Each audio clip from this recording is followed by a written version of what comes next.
selamat sore. Perkenalkan, nama saya Maria Justika Valiseren, NIM 1903030076. Mahasiswa semester 5 kelas B, Universitas Nusa Cendana, Kupang. Pada kali ini saya membawa materi tugas mingguan keempat, studi Palgrave dalam sejarah sosial gerakan.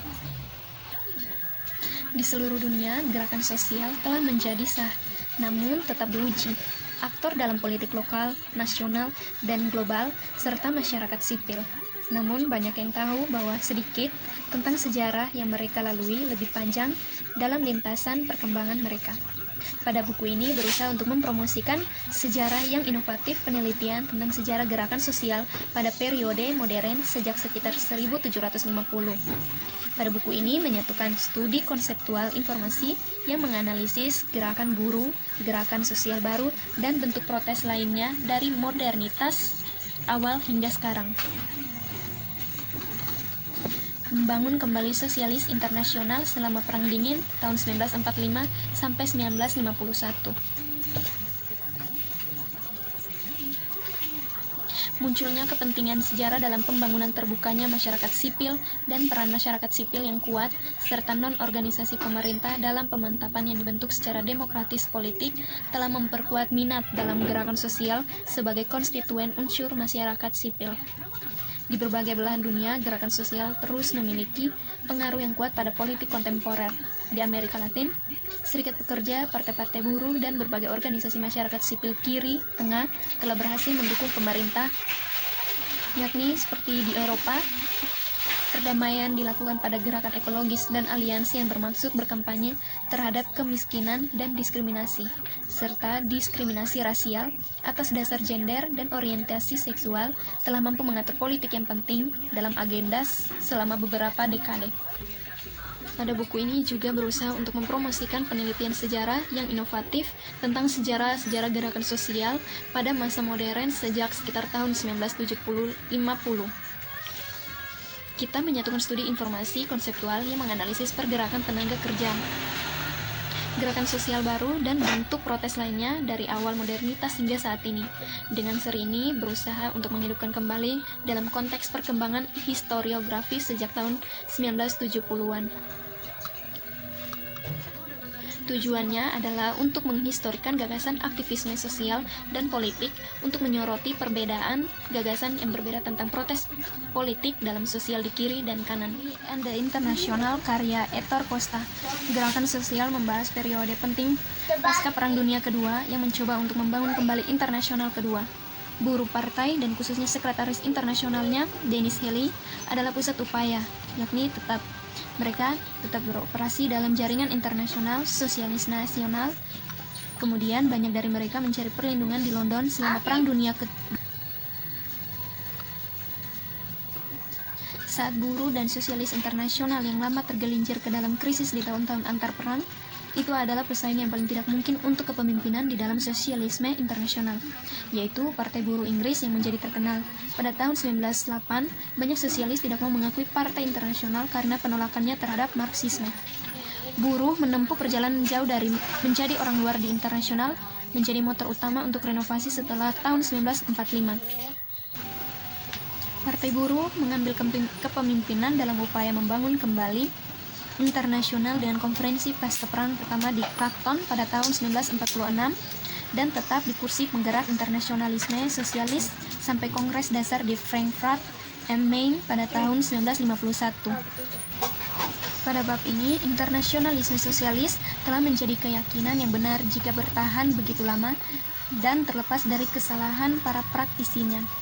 Di antara kegagalan yang terkenal adalah impotensinya dalam mencegah Perang Dunia Pertama, perpecahan yang melumpuhkan dan menggagalkan tindakan apapun terhadap fasisme dengan mengutamakan kepentingan nasional atas keprihatinan internasional.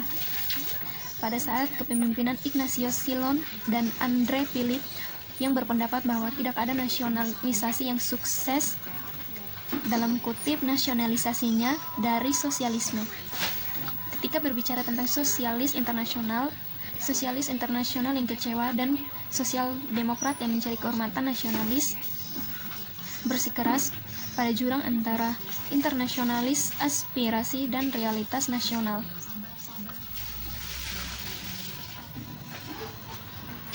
Seperti yang sering terjadi pada kasus-kasus sebelumnya, sejarawan politik meminjam konsep dan kerangka pemikiran politisi Porari sebagai alat heuristik, seperti yang terlihat dalam sejarah yang lebih tua dari Sosialis Internasional oleh Braunthal, sekretaris pertama Sosialis Internasional.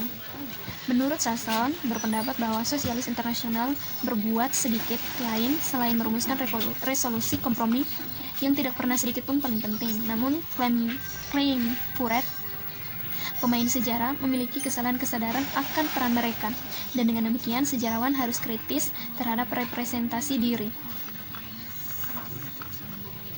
Partai Buruh di Inggris mengambil alih kepemimpinan gerakan sosialis Eropa dan membangun kembali sosialis internasional dari awal, dari pasca perang pertama konferensi di Clacton pada tahun 1946 hingga kelahiran kembali resminya pada tahun 1951 di Frankfurt.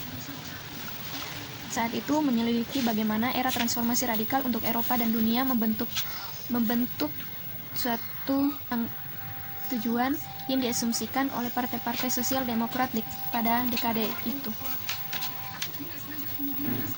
Pertumbuhan sejarah global dan transnasional menantang negara bangsa sebagai kerangka eksklusif. Itu menggarisbawahi koneksi internasional dan aktor non-negara. Terutama signifikan adalah kontribusi Wolfram Kaiser, Brigitte Leutz, dan Michael Gehler.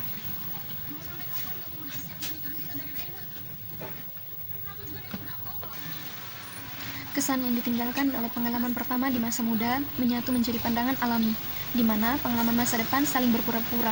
Unit generasi adalah bagian dari orang-orang yang merespon pengalaman generasi mereka serupa.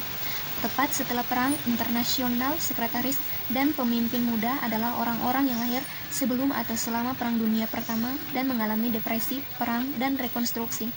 Bagaimana pengalaman awal mereka dan pengalaman peningkatan transnasional kerjasama di masa perang dan pasca perang Eropa membentuk sikap kelompok ini. Lebih penting lagi, bagaimana generasi milisi sosialis ini mempengaruhi demokrasi sosial Eropa pasca perang. Pada sebuah hipotesis yang layak untuk diuji adalah apakah hubungan persadaran internasional membantu pergantian generasi di partai-partai sosialis veteran berpikiran demikian.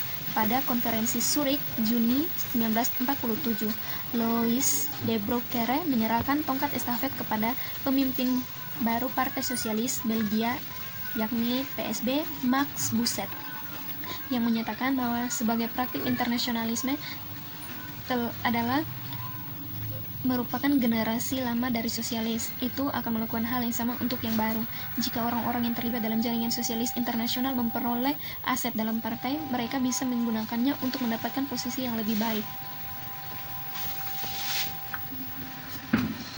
Mobilisasi politik berhasil ketika para pengikut mengadopsi politik bahasa sebagai kode mereka untuk menafsirkan keluhan dan aspirasi mereka dalam dunia nyata. Setelah pergantian linguistik, bahasa diperlukan sebagai self-referensial dan independen dari fakta sosial. Analisis linguistik adalah alat untuk menganalisis budaya aktor politik. Ideologi Kartisme tidak dapat dikonstruksi secara abstrak dari bentuk linguistiknya. Politik pengusaha menawarkan komunitas politik yang diinginkan orang-orang bagian dari kaum sosialis yang menemukan bahwa kesatuan dalam wacana umum yang dapat mengekspresikan nilai-nilai bersama, tetapi mereka juga memiliki wacana yang berbeda dan berlawanan dengan mencerminkan divergensi mereka. Perebutan makna adalah perbuatan strategi. Perbedaan partai-partai bersaing untuk memperoleh pusat sosialis internasional dan memaksakan bahasa mereka. Lanjut ke berikutnya, dari internasional lama ke internasional baru, internasionalisme pada tahun 1940 sampai 45. Seperti yang dikatakan Marx, semua fakta besar sejarah dunia muncul dua kali. Perpisahan internasional kedua dalam Perang Dunia Pertama adalah sebuah tragedi, di mana sebuah trauma yang membentuk kembali pandangan dunia sosialis. Sebaliknya, kematian Buruh dan Sosialis Internasional atau LSI adalah lelucon, organisasi lama yang dilumpuhkan oleh perbedaan pendapat, bahkan tidak bisa melawan Hitler, karena perpecahan antara penolong, netralis, dan pendukung konfrontasi diri mereka terbagi atas kemungkinan kerjasama dengan komunis. Rapon berpendapat bahwa itu adalah gejala kematian internasionalisme dari sosialis dan komunis. Namun, yang sama menakjubkannya adalah bagaimana semangat internasionalis selamat dari pembubaran organisasi internasionalisasi. Bahkan, tanpa aturan dan institusi formal, sosialisme internasional bertahan sebagai jaringan kontak seperangkat praktik identitas pandangan, dan nilai-nilai, di mana di era transisi itu, ketiadaan aturan birokrasi membiarkan ditinggalkannya praktik lama yang gagal memecahkan masalah lama dan bereksperimen dengan praktik inovatif untuk menangani yang baik maupun yang lama menuju ke suatu hal atau masalah yang baru. Sementara ada beberapa upaya konsiliasi internasional melalui kontak sosialis, mereka melakukannya tidak meredakan ketegangan dan bukan kaum sosialis yang membuka jalan bagi rekonsiliasi masa depan. Bahkan dalam hal ini, Demokrat Kristen Internasional Jaringan menjadi lebih efektif. Praktik melobi pemerintah buruh mungkin tidak berpengaruh mengakhiri keputusan akhir konferensi perdamaian, tetapi itu menciptakan keputusan jangka panjang kontak antara gerakan sosialis Australia dan Inggris. Sebaliknya, anggota parlemen seperti Dalton dan Macmillan datang untuk bersimpati dengan Italia karena pengalaman perang mereka, bukan karena inspirasi sosialis. Seperti di lain kasusnya, keagraman sosialis hanya memberikan kesempatan untuk mengembangkan kontak. Lebih jauh lagi, Bevin memberitahu cara memotong pengaruh yang tidak diinginkan ketika dia ingin. Ketika Scarf mengunjungi London dan mencoba mengajukan pertanyaan tentang South Tyrol, Bevin mengatakan bahwa masalah itu harus menunggu. Ketika Nemi datang ke London pada Januari 1946, Bevin tidak berbicara dengannya secara pribadi, tetapi untuk menandai jarak antara partai dari pemerintah dan juga menerimanya bersama dengan pegawai negeri serta duta besar di Italia. Fakta bahwa pada tahun-tahun itu Heli beralih antara memaafkan buruk keterlibatan pemerintah dengan kediktatoran sayap kanan dan mendorong intervensi kuat yang mendukung pusat demokrasi. Sekian.